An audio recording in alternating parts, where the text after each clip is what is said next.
गीता ज्ञान क्लब के मेरे सभी स्नेही मित्रों, नमस्कार। मैं आज आप सबसे गीता का जो बहुत ही लोकप्रिय शब्द है, कह लीजिए, मैं वाक्य की बात नहीं कर रहा हूं, उसके बारे में कुछ बातें करने जा रहा हूं। और वह लोकप्रिय शब्द है कर्मण्येवाधिकारस्तु। हालांकि अर्थ बहुत ही सामान्य सा है कि कर्म पर ही आपका अधिकार है, लेकिन जब हम इसकी व्याख्या करते हैं तो हमें और भी दूसरी बहुत सी बातें जानने को मिलती हैं जो कर्म से ही जुड़ी हुई हैं। और मुझे ऐसा लगता है कि यदि हम इसे थोड़ा और गहराई से देख समझ लें और अपने व्यवहार में ले आएं, तो हमारे जीवन में बहुत बड़ी शांति आ सकती है, स्थिरता आ सकती है। और जिसके जीवन में शांति और स्थिरता आ जाती है, वही फिर जीवन का स्वाद लेने लगता है, जिसे दर्शन शास्त्र की भाषा में जीवन का आनंद लेना कहते हैं।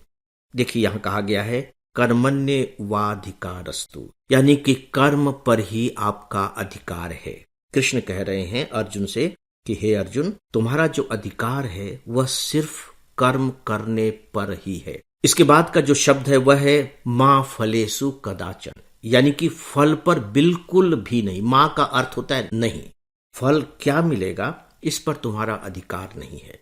लेकिन मैं मां फलेसु कदाचन पर बात नहीं कर रहा हूं, मैं बात करना चाहूंगा कर्मण्येवाधिकारस्तु।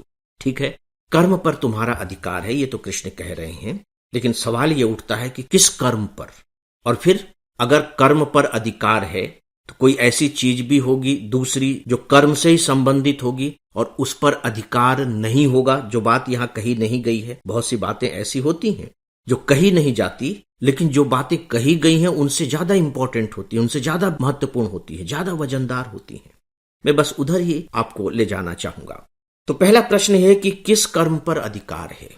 गीता को जब आप पढ़ेंगे तो उसमें कृष्ण ने कई जगह इसकी चर्चा की है। नियत कर्म, नियत कर्म का मतलब है कि जो आपके लिए निर्धारित कर दिया गया है। निर्धारित करने वाला कौन होता है? निर्धारित करने वाला हमारा परिवार होता है, निर्धारित करने वाला हमारा समाज होता है, निर्धारित करने वाली हमारी परंपराएं होती हैं, निर्धारित करने का काम हमारे कानून करते हैं कि आपको ये काम करना है। मुझको भोजन बनाने का काम दिया गया है, मुझको यहाँ नौकरी करने का काम दिया गया है, मुझे खेत जोतने का काम दिया गया है। सबको कोई न कोई काम दे दिया गया है, यानी कि उनके लिए नियत कर दिया गया है। तो कृष्ण कहते हैं कि तुम्हारे लिए ये जो निर्धारित काम है इस पर तुम्हारा अधिकार है, और हमें उसी काम को करना चाहिए जिस पर हमारा अधिकार हो। जैसे मान लीजिए कि मैंने जमीन का एक प्लॉट खरीदा, तो सीधी सी बात है कि अगर मैं अपना मकान बना रहा हूं तो मेरा मकान सिर्फ इसी प्लॉट पर होना चाहिए। यदि मैं अपने मकान का दायरा अपने प्लॉट से बढ़ाकर दूसरे के प्लॉट में कर दूंगा, भले चाहे वो थोड़ा सा ही क्यों न हो, तो विवाद की स्थिति हो जाएगी, कानूनी लड़ाई शुरू हो जाएगी, झगड़े शुरू हो जाएंगे। यानी कि जो अधिकार क्षेत्र है, आप अपने को उस अधिकार क्षेत्र तक ही सीमित रखिए। यहाँ एक दूसरी बात और भी उभर कर आती है कि दूसरे के अधिकार पर हस्तक्षेप मत कीजिए, वहां अतिक्रमण मत करिए।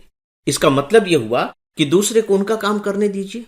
इसे ही तो जैन धर्म में कहा गया है, जियो और जीने दो। आप अपना काम करिए और दूसरे को अपना काम करने दीजिए। यानी कि हमारे दिमाग में ये बात बिल्कुल स्पष्ट होनी चाहिए कि मेरे काम का दायरा क्या है और बस मुझे वहीं तक मूव करना है।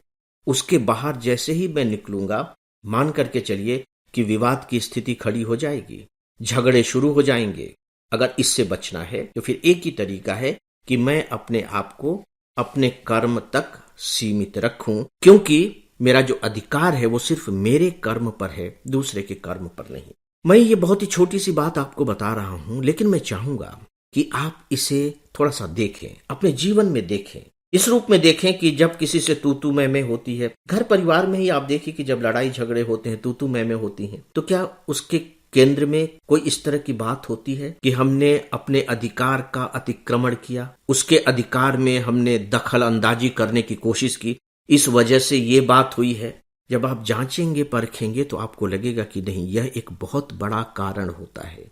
चाहे पड़ोसी से ले लीजिए, चाहे समाज में ले लीजिए, कहीं भी ले लीजिए।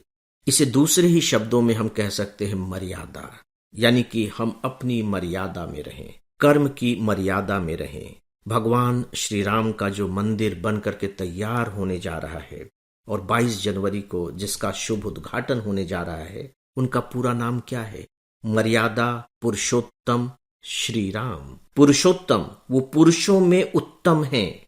और पुरुषों में उत्तम वो क्यों बने? किसने उन्हें पुरुषों में उत्तम बना दिया? क्योंकि वे हमेशा अपनी मर्यादा में रहे। यानी कि हम भी यदि अपनी मर्यादा में रहें तो पुरुष के रूप में, स्त्री के रूप में जो हमारा उत्तम स्वरूप हो सकता है, जो एक हाईएस्ट रैंक हो सकती है, जो जीवन का शिखर हो सकता है, हम उसे प्राप्त कर सकते हैं। इस पर विचार कीजिएगा और इसे देखने की कोशिश भी कीजिए अपने व्यवहार में, दूसरों के व्यवहारों में। और यदि आपको ये बात सही लगे तो फिर कोशिश कीजिए कि धीरे धीरे ये गुण हमारे आचरण में उतरता चला जाए। जिंदगी बहुत बेहतर हो जाएगी। इन्हीं शब्दों के साथ अब मैं इजाजत चाहूंगा। प्रणाम करता हूं। नमस्कार।